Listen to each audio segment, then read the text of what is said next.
तो आप सबका फिर से स्वागत है आपके खुद के यूट्यूब चैनल सिंपल पेपर पे। आज का जो टॉपिक है वो पॉलिटी से रिलेटेड है और यहाँ पे आप डिस्कस करने वाले हूँ मैं आपके संग फंडामेंटल राइट्स।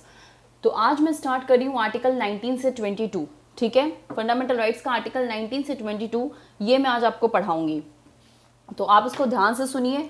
और जो मैं आपको पढ़ा रही हूँ अगर आप उसको ध्यान से सुन रहे हो तो आपको ज़रूरत ही नहीं है कोई भी नोट्स या कुछ बुक्स की, ये तो मैं आपको कंफर्म बोल रही हूँ। और आपको पता है कि स्वाति मैम जब पढ़ाती है तो you don't need any books and copy, बस जो मैं पढ़ा रही हूँ उसको आपको पता होना चाहिए, वो आप अच्छे से पढ़ लो। तो देखिए आर्टिकल 19 में क्या क्या बोला गया है। आर्टिकल 19 में खुद ही 6 राइट्स के बारे में बोला गया है, ठीक है। याद रखिएगा 6 राइट्स के बारे में, खुद ही 6 राइट्स जो है वो आर्टिकल 19 में है। तो वो कौन कौन से 6 राइट्स है वो देख लेते हैं। पहला बोलता है freedom of speech and expression, ठीक है। Freedom of speech and expressions मतलब हमें आज़ादी होनी चाहिए कोई भी चीज़ बोलने का और एक्सप्रेस करने का। आर्टिकल 19 आपको फ्रीडम देता है कि आप कुछ भी बोल सकते हो, स्पीच मतलब बोल सकते हो, एक्सप्रेस कर सकते हो। ऐसा कोई नहीं है कि अगर आप कुछ बोलना चाहते हो या एक्सप्रेस करना चाहते हो तो आपको कोई रोकेगा। ये आर्टिकल 19 आपको राइट देता है, ठीक है। जैसे रिपब्लिक भारत जो कोई भी सवाल पूछ रहा है वो उसको राइट है आर्टिकल 19 के थ्रू कि वो किसी भी तरह से स्पीच कर सकता है, बोल सकता है। अब देखो आप जब रिपब्लिक भारत अगर आप न्यूज़ बहुत सब लोग फॉलो कर रहे हैं तो आप लोग भी फॉलो कर रहा होगा, वो न्यूज़ में एक चीज़ देखिएगा, वो बार बार दिखाता है कि न्यूज़ रिपोर्टर रिया चक्रवर्ती से पूछता है और रिया चक्रवर्ती गाड़ी में होती है, वो कुछ एक्सप्रेस नहीं करती। तो ये उसका रिया चक्रवर्ती का भी राइट है, वो अगर नहीं बोलना चाहे तो कोई मतलब नहीं, वो एक्सप्रेस भी कर सकती है। क्योंकि फंडामेंटल राइट्स आर्टिकल 19 कहता है freedom of speech and expression, आपको आज़ादी है, फ्रीडम है कुछ भी चीज़ बोलने का और एक्सप्रेस करने का। सेकंड क्या बोलते हैं, असेंबली पीसफुल, ठीक है। Assembly peaceful without arm. जैसे मान लीजिए कल को अगर सुशांत सिंह राजपूत को आप लोग को न्याय दिलाना है या जस्टिस दिलाना है और आप चाहते हो कि उसको जस्टिस दिलाए, हम सब एक संग इकट्ठा हो, तो बहुत बार होता है ना लोग कैंडल लेके इकट्ठा होते हैं किसी जस्टिस दिलाने के लिए या उसके पीस के लिए। तो कैंडल लेके इकट्ठा होना अच्छी बात है, लेकिन कल को अगर कोई बंदूक, ये सब बंदूक हो गया, बम हो गया, ये सब लेके अगर हम इकट्ठा हो रहे, असेंबल हो रहे, तो ये कहीं ना कहीं गलत है। तो यहाँ पे आर्टिकल 19 कहता है कि आप असेंबल हो जाओ, पीसफुल हो जाओ, मतलब शांतिपूर्वक हो, without any arms. Without any arms का मतलब क्या है, बिना कोई हथियार के आप असेंबल हो सकते हो। नेक्स्ट और क्या बोलता है, टू फॉर्म एसोसिएशंस।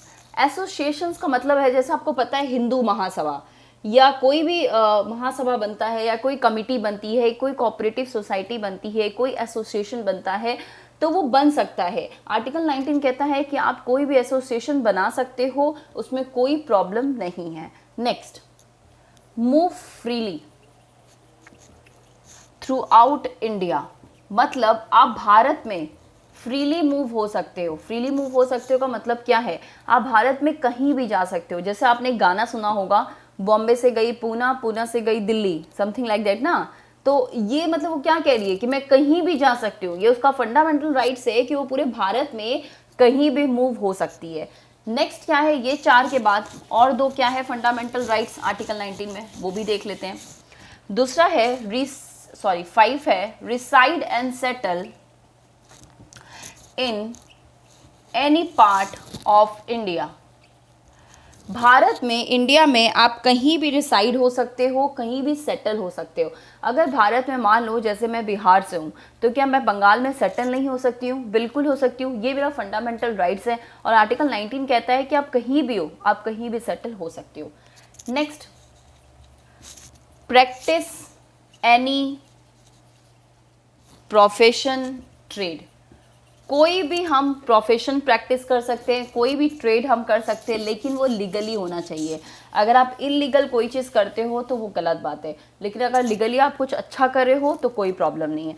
तो आर्टिकल 19 में हम लोग 6 से 6 आप लोग चीज़ पढ़ो। क्या क्या पढ़ो, पहले कि freedom of speech and expression, सबको फ्रीडम है, हर कोई बोल सकता है, कोई प्रॉब्लम नहीं है। दूसरा, असेंबल पीसफुल, हम असेंबल हो सकते हैं पीसफुल, बिना आर्म्स के, बिना बंदूक और बॉम्ब के। थर्ड, टू फॉर्म एसोसिएशन, हम एक एसोसिएशन फॉर्म कर सकते हैं या कोऑपरेटिव सोसाइटी फॉर्म कर सकते हैं।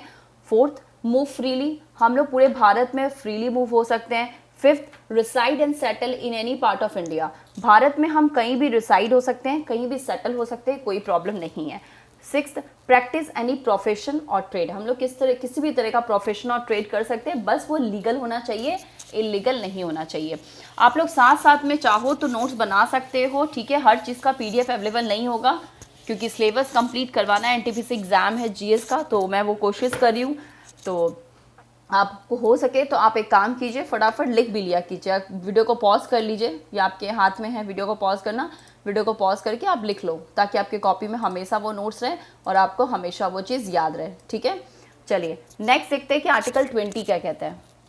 आर्टिकल 20 कहता है कि no person shall be convicted for any offence except for the violation of law in force at the time of commission of act. For example मान लीजिए GST लगने वाला था जनवरी से, ठीक है, जनवरी नहीं, मान लेते फरवरी से, GST फरवरी में लगने वाला था, ठीक है। मैं जनवरी में एक शॉपकीपर के पास गई AC खरीदने, तो शॉपकीपर ने कहा कि आपको GST देना होगा, मैं अभी से GST लूँगा।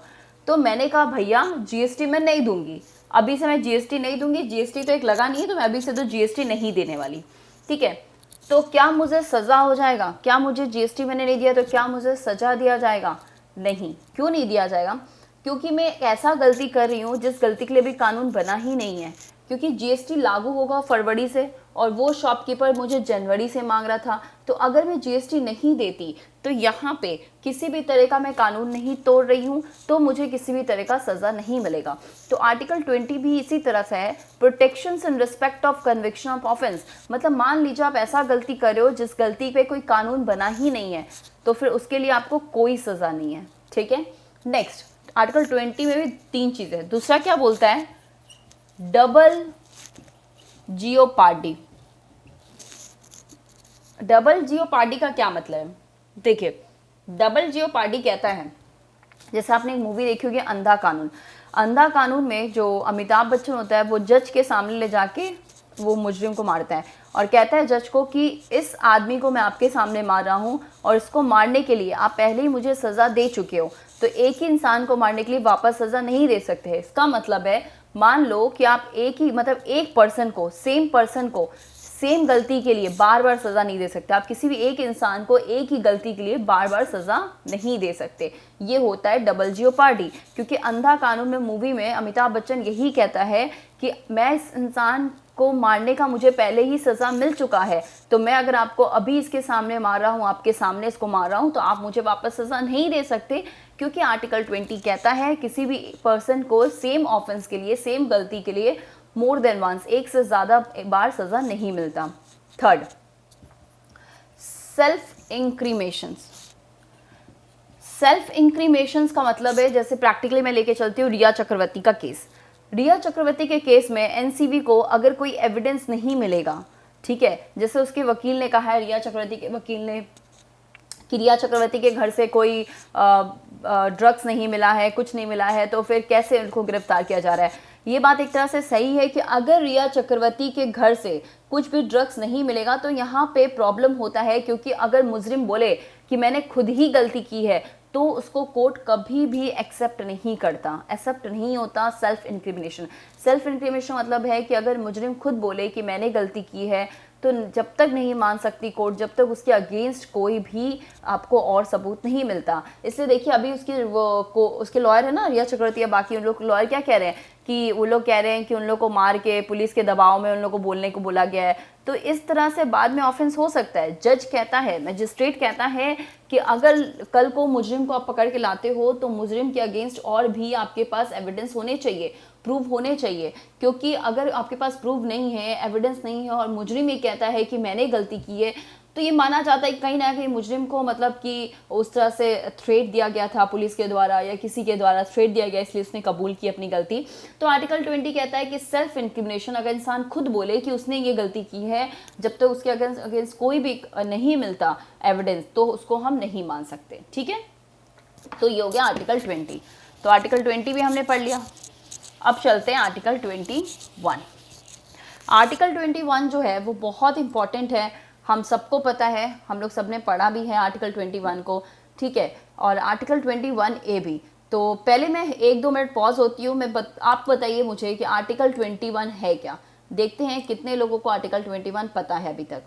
और हाँ, मैंने आर्टिकल 14 से आर्टिकल 18 तक पढ़ा दिया था। टीम लिंक ऐप में क्लासेस हो रहे हैं, तो कल हुआ था क्लासेस। जिन बच्चों ने किया है क्लासेस वो प्लीज़ कमेंट सेशन में आंसर दीजिए कि आर्टिकल 14 से आर्टिकल 18 क्या है। और अगर जिन्होंने क्लासेस नहीं किया, डजेंट मैटर, आपको तो पता ही होगा, आप सब पढ़ ही रहे होगे, तो आप मुझे बताइए आर्टिकल 14 से आर्टिकल 18 में क्या है, प्लीज़ कमेंट सेशन में ज़रूर लिखिएगा। आर्टिकल 21 कहता है protections of life, protections of life and personal liberty. मतलब हर एक इंसान को जीने की इच्छा, मतलब हर एक इंसान को जीने की पूरी आज़ादी है, वो जी सकते हैं, कोई उनको नहीं रोक सकता। ये उनका लाइफ, उनका अधिकार है, उनका राइट है, ठीक है। तो यहाँ पे देखिए आर्टिकल 21 सिटीजन के लिए भी है, ठीक है, और साथ साथ जो फॉरेनर है, जो बाहर से आते हैं, उनके लिए भी है। अब कैसे, जैसे मान लीजिए जब रोहिंग्या मुस्लिम का केस चल रहा था, उस वक्त रोहिंग्या मुस्लिम को जब भारत सरकार भेज रही थी कि नहीं इनको म्यांमार भेजना चाहिए, तो रोहिंग्या मुस्लिम में से उन्होंने कहा सुप्रीम कोर्ट को कि आप तो आर्टिकल 21 को गलत साबित कर रहे हो, क्योंकि आपका कॉन्स्टिट्यूशन तो कहता है कि article 21 protection of life and personal liberty है, तो आप हमें म्यांमार भेज रहे हो जहाँ पे हमारी लाइफ को खतरा है, तो आप अपने कॉन्स्टिट्यूशन के अगेंस्ट जा रहे हो। और यही था कि सुप्रीम कोर्ट डिसीजन लेने में बहुत प्रॉब्लम हो रहा था, क्योंकि आर्टिकल 20 सिर्फ सिटीजन ऑफ इंडिया को ही नहीं है, जो फॉरेनर है उनको भी प्रोवाइड करता है। तो इससे फिर यूनाइटेड नेशंस काफ़ी बड़ी जो कंट्री थी, डेवलप कंट्री थी, उनको बोला गया कि आप कोई अच्छा डिसीजन लो, क्योंकि ये बात ये लोग सही कह रहे हैं कि अगर हम इनको ज़बरदस्ती का उस जगह भेजते हैं और ये आर्टिकल 20 का यूज़ कर रहे हैं, तो वो अपनी जगह सही है। तो आर्टिकल 20 प्रोटेक्शंस करते हैं आपके लाइफ को और पर्सनल लिबर्टी को। इसके संग मैं आपको बताती हूँ मेनिका केस, इससे एक रिलेटेड एक केस है, उसको याद रखिएगा। मेनिका केस, मेनिका केस 1978, इसमें था राइट टू लाइवलीहुड, ठीक है, राइट टू प्राइवेसी। अगर आपको बोलेगा प्राइवेसी अभी आया है, तो ऐसा कुछ नहीं है, प्राइवेसी मेनका केस में ही आ चुका था। मेनका केस जो है उसमें ही प्राइवेसी आ चुकी थी। राइट टू हेल्थ, तो ये कुछ है, मतलब ये सब भी आर्टिकल 21 में आते हैं। राइट टू लाइवलीहुड का मतलब है कि हम सबको मतलब एक अपॉर्चुनिटी मिलना चाहिए कि हम लोग अच्छे से पैसा कमाएं और अपने लिए अपनी 2 वक्त की रोटी कमा पाए, खा पाए। राइट टू प्राइवेसी मतलब आपकी प्राइवेसी है। राइट टू शेल्टर मतलब हर इंसान को शेल्टर का राइट है। हेल्थ अच्छा होना चाहिए, तभी तो आप लाइफ को प्रोटेक्शन मिलेगा।